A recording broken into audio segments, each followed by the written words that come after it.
Education सदगुरु के daily जी के क्विज प्रोग्राम में एक बार फिर आप सभी का बहुत बहुत स्वागत है। Daily quiz, mock test, current affairs, question and answer के लिए आप हमारी वेबसाइट www.educationsadguru.com पर भी विजिट कर सकते हैं।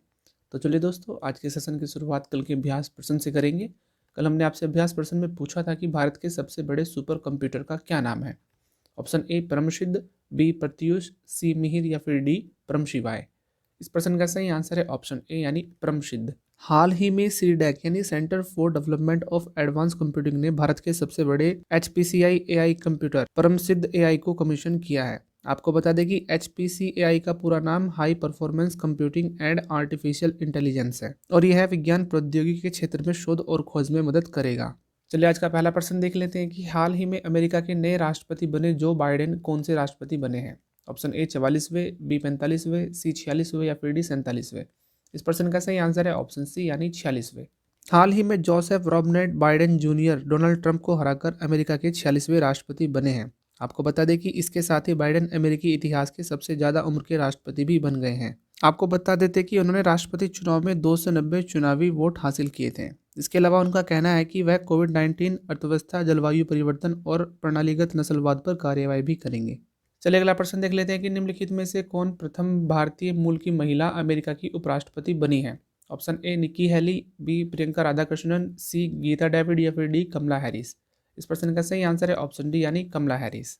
हाल ही में डेमोक्रेटिक पार्टी की उम्मीदवार कमला हैरिस अमेरिका की पहली महिला राष्ट्रपति बन गई हैं। आपको बता दें कि वह संयुक्त राज्य अमेरिका की 29वीं उपराष्ट्रपति होगी और माइक पेंस की जगह लेंगी। इसके अलावा वह संयुक्त राज्य अमेरिका की सीनेट की सदस्य बनने वाली भारतीय अमेरिकी और अफ्रीकी मूल की पहली महिला है। चलिए अगला प्रश्न देख लेते हैं कि चर्चित राजा कृष्णमूर्ति निम्न में से किस देश की विधान पालिका के लिए तीसरी बार दोबारा चुने गए हैं। Option A America, B Britain, C France या फिर डी न्यूजीलैंड। इस प्रश्न का सही आंसर है ऑप्शन ए यानी अमेरिका। हाल ही में भारतीय मूल के डेमोक्रेटिक कांग्रेसमैन राजा कृष्णमूर्ति को लगातार तीसरी बार अमेरिकी प्रतिनिधि सभा के लिए चुना गया है। आपको बता दें कि 47 वर्षीय राजा ने कुल मतों का 70% से अधिक प्राप्त किया है। इसके अतिरिक्त आपको बता देते हैं कि उन्हें पहली बार वर्ष 2016 में प्रतिनिधि सभा के लिए चुना गया था। अगला प्रश्न भी देख लेते हैं कि हाल ही में खबरों में रहा Luhri stage 1 hydro power project निम्नलिखित में से किस राज्य में स्थित है। Option A Uttarakhand, B Himachal Pradesh, C Arunachal Pradesh या फिर डी जम्मू कश्मीर। इस प्रश्न का सही आंसर है ऑप्शन बी यानी हिमाचल प्रदेश। खबरों में रहा Luhri stage 1 hydro power project Himachal Pradesh में स्थित है और यह चर्चा में इसलिए है क्योंकि हाल ही में केंद्रीय मंत्रिमंडल ने 210 मेगावाट की इस परियोजना के लिए 1810 करोड़ रुपए के निवेश के प्रस्ताव को मंजूरी दी है। इसके अलावा आपको बता देते हैं कि यह हिमाचल प्रदेश के शिमला और कुल्लू जिलों में स्थित सतलुज नदी पर स्थित है। चलिए अगला प्रश्न भी देख लेते हैं कि हाल ही में प्रसाद योजना के तहत निम्न में से किस शहर में टूरिस्ट फैसिलिटेशन सेंटर सुविधा का उद्घाटन किया गया है। Option A Guruvayur, B Kozhikode, C Ernakulam या फिर डी मल्लपुरम। इस प्रश्न का सही आंसर है ऑप्शन ए यानी गुरुवायूर। हाल ही में पर्यटन मंत्री प्रहलाद सिंह पटेल ने प्रसाद योजना के तहत केरल के गुरुवायूर में पर्यटन सुविधा केंद्र का उद्घाटन किया है। आपको बता देते हैं कि प्रसाद योजना 2014 और 15 में पर्यटन मंत्रालय द्वारा शुरू की गई थी और इस योजना का उद्देश्य निर्दिष्ट तीर्थों और विरासत स्थलों का एकीकृत विकास करना है। अगला प्रश्न भी देख लेते हैं कि हाल ही में किस देश के साथ मिलकर भारत ने एक उच्च स्तरीय संयुक्त कार्यबल की 8वीं बैठक का आयोजन किया है। ऑप्शन ए सऊदी अरब, बी ओमान, सी संयुक्त अरब अमीरात या फिर डी कतर। इस प्रश्न का सही आंसर है ऑप्शन सी यानी संयुक्त अरब अमीरात। हाल ही में भारत यूएई उच्च स्तरीय संयुक्त कार्यबल की 8वीं बैठक भारत द्वारा आभासी रूप से आयोजित की गई थी। इस बैठक की सह अध्यक्षता अबू धाबी की कार्यकारी परिषद के सदस्य शेख हमीद बिन जायद अल नहयान और केंद्रीय मंत्री पीयूष गोयल द्वारा की गई। आपको बता देते हैं कि यह संयुक्त टास्क फोर्स 2012 में यूएई और भारत के बीच आर्थिक संबंधों को बढ़ावा देने के लिए बनाई गई थी। चलिए अगला प्रश्न देख लेते हैं कि निम्नलिखित में से किस तिथि को विश्व रेडियोलॉजी दिवस मनाया जाता है। ऑप्शन ए 6 नवंबर, बी 7 नवंबर, सी 8 नवंबर या फिर डी 9 नवंबर। इस प्रश्न का सही आंसर है ऑप्शन सी यानी 8 नवंबर।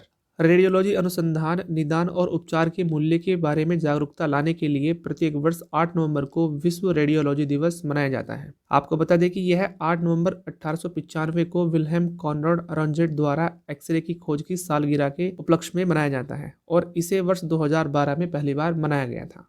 चलिए अगला प्रश्न भी देख लेते हैं कि निम्नलिखित में से कौन भारतीय प्रशासनिक और बजटीय प्रश्नों पर संयुक्त राष्ट्र समिति के लिए चुना गया है। Option A TS Murthy, B Vidisha Maitra, C Monika Singh या फिर डी अलका ओलिविया। इस प्रश्न का सही आंसर है ऑप्शन बी यानी विदिशा मैत्रा। हाल ही में भारतीय राजनयिक विदिशा मैत्रा को प्रशासनिक और बजटीय प्रश्नों पर संयुक्त राष्ट्र की सलाहकार समिति के लिए चुना गया है। आपको बता देते हैं कि वर्तमान में टीएस त्रिमूर्ति संयुक्त राष्ट्र में भारत के स्थायी प्रतिनिधि हैं और भारत 1 जनवरी 2021 से 2 साल के लिए यूएनएससी का एक गैर स्थायी सदस्य होगा। इसी के साथ अगला प्रश्न भी देख लेते हैं कि आगामी 1 से 10 दिसंबर तक चलने वाले हॉर्नबिल फेस्टिवल का आयोजन निम्न में से किस राज्य सरकार द्वारा किया जाएगा? Option A Manipur, B Mizoram, C Nagaland या फिर डी असम। इस प्रश्न का सही आंसर है ऑप्शन सी यानी नागालैंड। आगामी हॉर्नबिल त्योहार का आयोजन नागालैंड पर्यटन सरकार द्वारा 1 से 10 दिसंबर के बीच किया जाएगा। आपको बता दें कि इस त्योहार का उद्देश्य नागालैंड की समृद्ध संस्कृति को पुनर्जीवित करना और संरक्षित करना है और इस त्योहार का नाम भारतीय हॉर्नबिल वन पक्षी के नाम पर रखा गया है, जो नागा जनजातियों के लोकगीतों में प्रदर्शित होता है। चलिए आज के सेशन का अपना आखिरी प्रश्न देख लेते हैं कि हाल ही में राष्ट्रपति रामनाथ कोविंद द्वारा यशवर्धन सिन्हा के साथ कितने अन्य सूचना आयुक्तों को नियुक्त किया गया है? ऑप्शन ए 1, बी 2, सी 3 या फिर डी 4।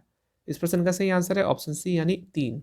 हाल ही में भारतीय राष्ट्रपति रामनाथ कोविंद द्वारा 3 अन्य सूचना आयुक्तों श्री हीरालाल समारिया, सुश्री सरोज पुन्हानी और श्री उदय माहुरकर को राष्ट्रपति द्वारा नियुक्त किया गया है। आपको बता दें कि इससे पहले यशवर्धन कुमार सिन्हा को मुख्य सूचना आयुक्त की शपथ भी राष्ट्रपति द्वारा दिलाई गई थी।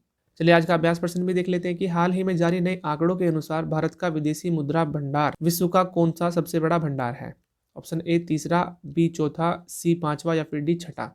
इस अभ्यास प्रश्न का आंसर आप हमारे कमेंट सेक्शन में जरूर दीजिएगा और यदि आज की वीडियो आपको पसंद आई है तो वीडियो को प्लीज़ लाइक करें, कमेंट करें और दूसरों के साथ शेयर भी करें।